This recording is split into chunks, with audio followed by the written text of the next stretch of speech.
y'all? It's your girl. Been gone for a minute. Now I'm back with the jump off, okay?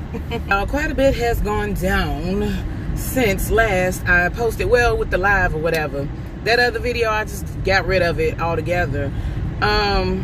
Basically, where I'm at with it in life right now, today I woke up stiff as usual. But it's been getting a little better. I don't know if I had mentioned to y'all, they took me off my methotrexate or whatever because it was dropping my blood, my white blood cell count. I think norm is like 4.0. Mine's dropped to like a 2.4. Now it's back up to like a 3.4, a 3.0, 3.3 or something like that. Because I just had my blood work done Friday. So I put me and Moops in the car and we hopped down to Greenville for just a day. Well, less than, rather. But it was a day's drive. You know, it only takes like an hour and a half to get there and an hour and a half to get back. So it wasn't like I lost major time or whatever. I just want to be back in time enough to pick my son up from work. Because, Chad, he is a working man. Updates. That's as far as my health goes. You know, I don't know what she's going to do with my meds. If she's going to put me back on metho or what, but I need something because my joints, well, my hands and stuff, I notice when I don't have it in my system, my hands get to acting up, and I've been having to take like arthritis, Tylenol and stuff lately, and I really don't like popping like Tylenol and ibuprofen and stuff like that because I know it does a number on your liver, and with me taking medicine already, I know I'm not basically on a bunch of meds. Hopefully I can keep it that way, you know, for the duration of my life. And, you know, I stay positive about it. You know, I don't stay down about it. When I do get abnormal labs, it is kind of scary, but I know that as long as my doctor doesn't worry about it, she doesn't give me a reason to worry about it either. Yeah, but back to my son. Last night we spent a little time. He worked from 9 to 5 yesterday. And then he, it was a payday this weekend. So I took him, you know, to do his little shopping, like a little shopping spree with his own money. He even pop for his mother to get like $10 in her tank, okay? You know, I was really proud. Especially, you know, because he's 16 and I'm always trying to not so much try to preach to him or hover over him like a helicopter mother, but I always try to impart wisdom, you know, if you will, on his behalf, because I tell him, like, son, we're still paying your bills now. You know what I'm saying?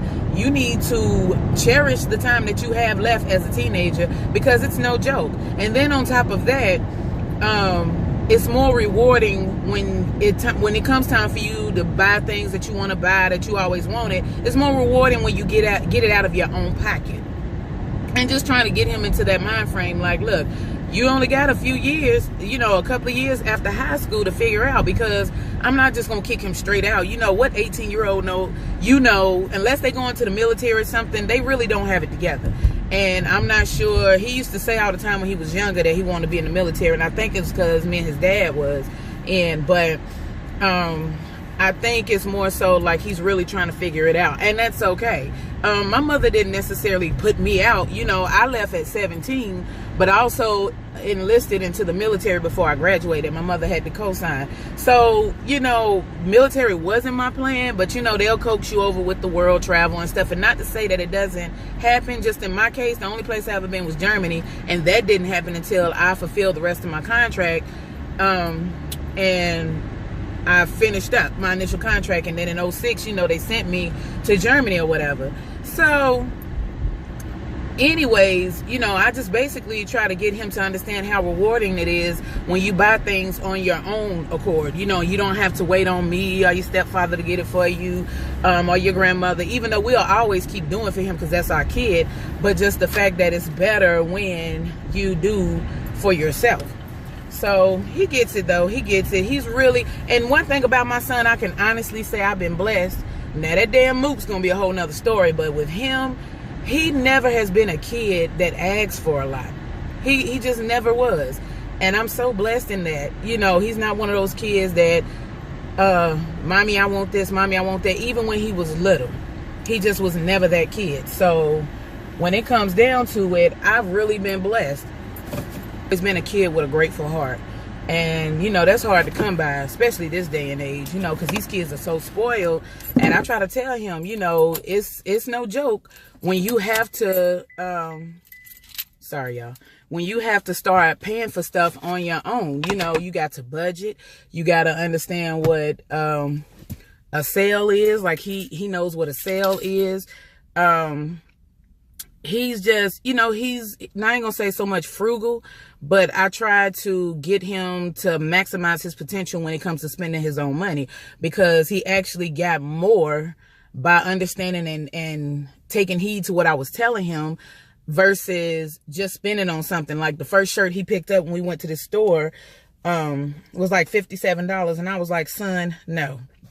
That is ridiculous. You're not spending damn near $60 when you could buy a whole outfit for $60.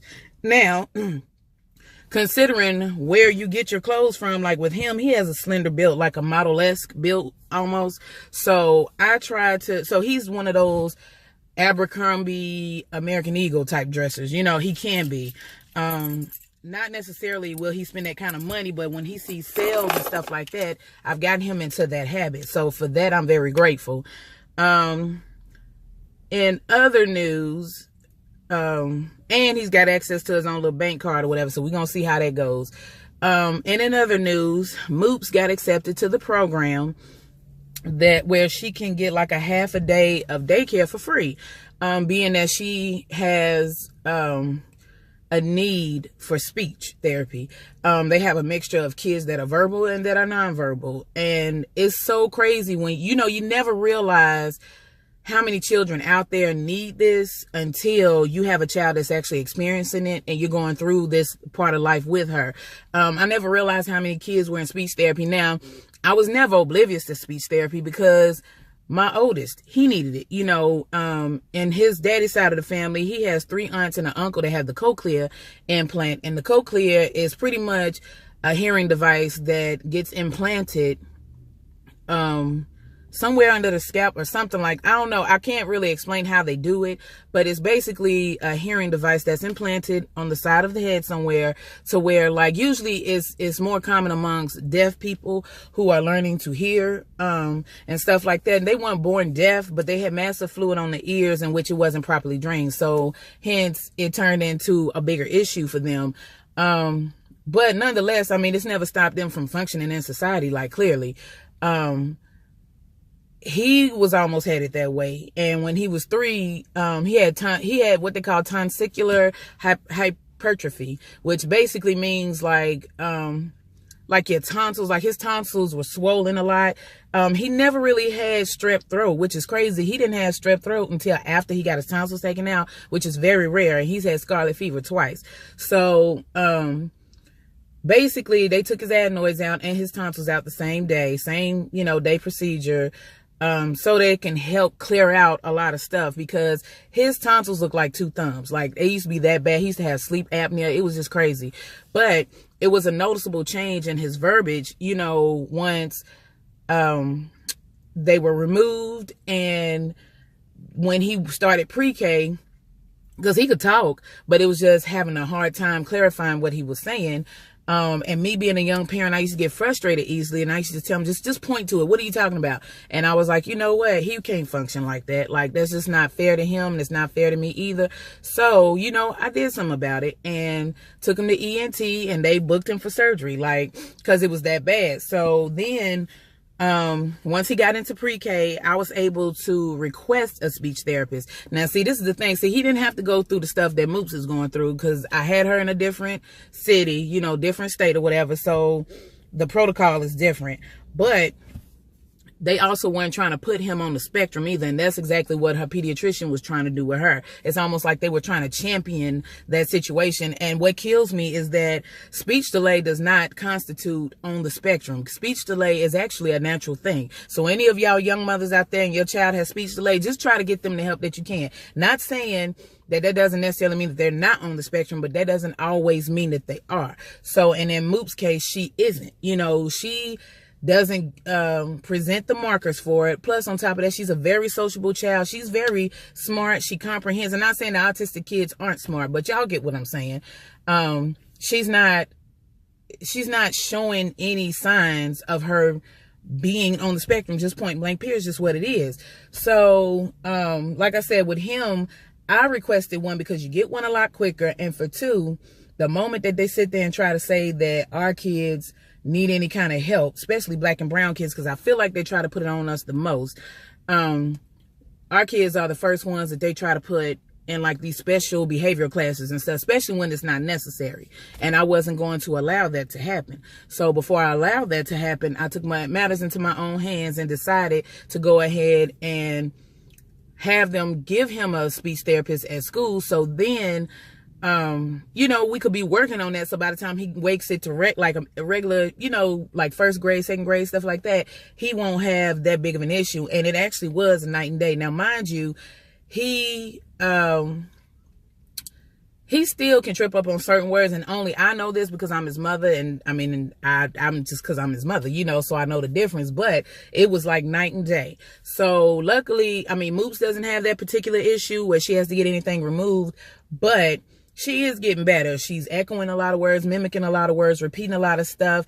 We try to point, you know, things out, just doing little things here and there, that things that you would think that we take for granted or whatever, that's actually helping her a lot.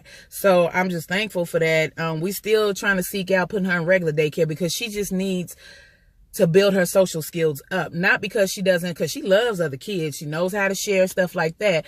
But anybody knows that is imperative to a child's developmental growth, that they have things like childcare and stuff like that. Now, granted, we'll do the best that we can as far as payment goes, because affordability is a big issue when it comes to childcare. And it sucks. Even when you make a certain amount of money, not necessarily does that mean you can afford childcare. And it sucks. But yeah, y'all, that's pretty much what's been going on in my neck of the woods. What's been going on with y'all, you know?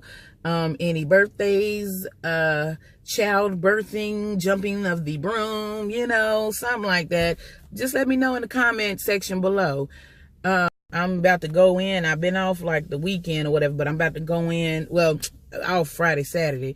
But I'm about to go in. Today is Sunday, and Lord knows I hate having those kind of days off and then have to come to work the next day. But, you know, nevertheless, still thankful to have a job. So, y'all comment below what y'all would like for me to do a video on as far as topic-wise. New to my channel, welcome. My name is Red. The way you pronounce that name on my channel is Redavyn. Hughley, because Hughley is my maiden name. Yeah, y'all, don't forget to comment, like, and subscribe. Share videos, you know, put the word out there. Y'all, it's just I've been having so much going on with these appointments and stuff like that, that even when I think to do a video, it's always something that comes up, and I'm a person that gets sidetracked real easily, you know, because anybody who's a mother and a wife out there, you know, this life is no joke. I'm still trying to learn how to balance everything out. Yeah, I know there's other mothers and wives on YouTube, but still, you know, everybody's situation is different. So, all right, y'all, thanks for tuning in. Hopefully y'all watched it all the way through. I will holler at y'all next time. Peace.